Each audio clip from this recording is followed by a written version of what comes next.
Grandmamas need their grandsons. Grandfathers need their grandsons. Sons need their grandsons, need their grandfathers. These are very intricate and very important relationships that go beyond just the superficial. Brothers, you need your brother. Sisters need brothers, brothers need brothers. Because what happens in families in terms of the whole building of how we get along with each other and what we do and the dynamics of that. Sometimes the sisters can go to the sisters, but sometimes the sisters just need their brother there. They need a brother there. Brothers need the brothers there. You know, uncles need to be there. We need uncles. Nephews need their uncles. Nieces need their uncles. We need all of these relationships. And one of the areas where we are having the biggest difficulty is that not only have we lost all these family relationships, we've lost the important role that men play in friendships. You know, since there are so few men, there are almost no men available for sisters to have just as friends. You see, if you can get a man, you better make him a lover and quick. I mean, that's the kind of mentality that's there. But women need friends who are men. Men need friends who are men. One of the problems with our marriages is that we overload them with making them be everything.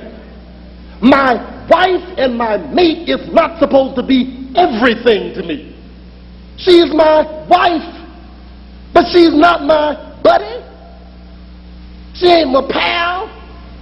She ain't my down man. She ain't my sister. When I try to make her all those things, I explode her by trying to bring so much and put so much on the relationship that it simply cannot be. We have over-defined our relationship trying to fill the gap. Women need men who they can be friendly with. I don't care whether it's an uncle, I don't care whether it's a man who's not related to her. She needs friendly men. What is the problem with brothers out here is that brothers are so crazy because they are trying to make women be their partners. Women aren't supposed to be your partners. Women are women.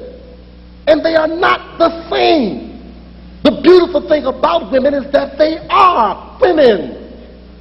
They are fantastic in being women. But look, when they got to get out there and go box with you, they got to go out there and like, kick butt with you. They got to go out there and do all the things, your partner, go shoot pool with you. I'm not being sexually stereotyped. Now, I know some sisters can outshoot me in pool because I don't shoot pool too well. But there are times when you want to shoot pool with one of the Bloods. Come on, man, let's go shoot pool together.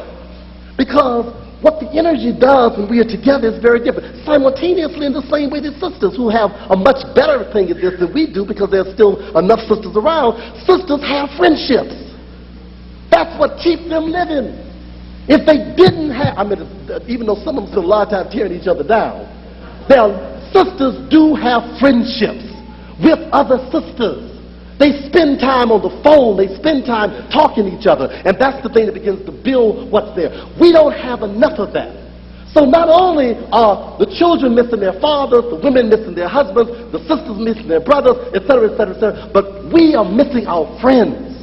And it is out of the friendship that we begin to build the camaraderie that's able to build a community. He needs me to shut up right quick. Okay, let me run this. So we need to be socially, we need to be intellectually. Intellectually, we need to have ideas, we need to have analysis. I should have been a dancer last night with the Boston Ballet. I was had 3 hours. Now, if I had ideas and analysis, listen. If we had ideas and analysis, listen. We've got to be social intellectual. We have to have ideas and analysis too. We've got to understand that we must think, we must plan, we must have logic, we must have an understanding of how to put things together in reasonable ways. Conferences like this don't come about by people just feeling good. The sister said, like, people say, Akbar's a preacher. I don't just preach. I be thinking. These be hard ideas. And don't confuse me with them preachers don't do nothing but sweat and scream and holler. That ain't what we are doing here. We are using an African modality to try to mold a new form of thought that is holistic, thought that brings emotion and logic along with it, understanding that the two things are compatible. that we can feel and think at the same time, and we can think and change feelings and feel and change thinking, and all of that is the critical part of understanding. And that's a part of the other dimension. So brothers don't just need to be able to play basketball and football. They need to understand astrophysics and philosophy. They need to understand that. Brothers, you can't simply be good businessmen. You've got to be philosophical men. That was the thing that Ellis and I used to talk about all the time. Look, I don't care how good you are on Wall Street.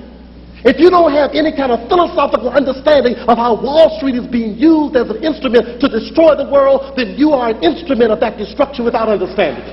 You need to understand that. We have got to go back to understanding how people have got to be educated. We don't, the National Society of Black Engineers, one of the most valuable organizations in this country, those brothers and sisters are awesome because they took the fragmented learning of the technology of the Western world and converted it and transformed it into a holistic system whereby they understand now that technology must work in conjunction with ethics, with ideals, with principles, with community building, community reorganization. And they are now about to go into the 21st century, and there will be a whole new definition of technology because of the National Society of Black Engineers. They are brothers and sisters who understand the connection between being whole. The third dimension, we must be spiritual.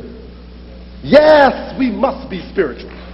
Now please understand, this ain't religion. You see? Now religion is one of many ways of stimulating, activating, and ascending spiritually. Good religion helps you build a bigger spiritual consciousness, if it's good religion. If it doesn't do that, it ain't good religion. But it is not religion that makes you spiritual. It is the aspiration for spiritual growth that guides you to seek religion. If the religion feeds that, then it works for you. We must understand in this spiritual consciousness, we must understand the idea of ethics. Yes, there is a right and wrong. You can't do what you want to do because you want to do it. Not a one of us in here belongs to ourselves. We were brought here and maintained here because people died to make this moment present. You are not sitting in Colony Square because you cute or because you got a gold card. You are sitting here because black folks who will never get in here died in the streets of Atlanta kicking down doors to get you in here. Listen. Because you are at the University of Michigan, because you are at Stanford, because you are at Berkeley, because you are at Harvard, you think you're there because you're smart? You're a fool. You are dumber than you think you are. You are there because black folks have given centuries to make it possible for you to get inside. So who does that training belong to? Does it belong to you so you can go to Wall Street to make a dime? Hell no, it belongs to us. Bring your skills back to us. That's the ethics that must guide you.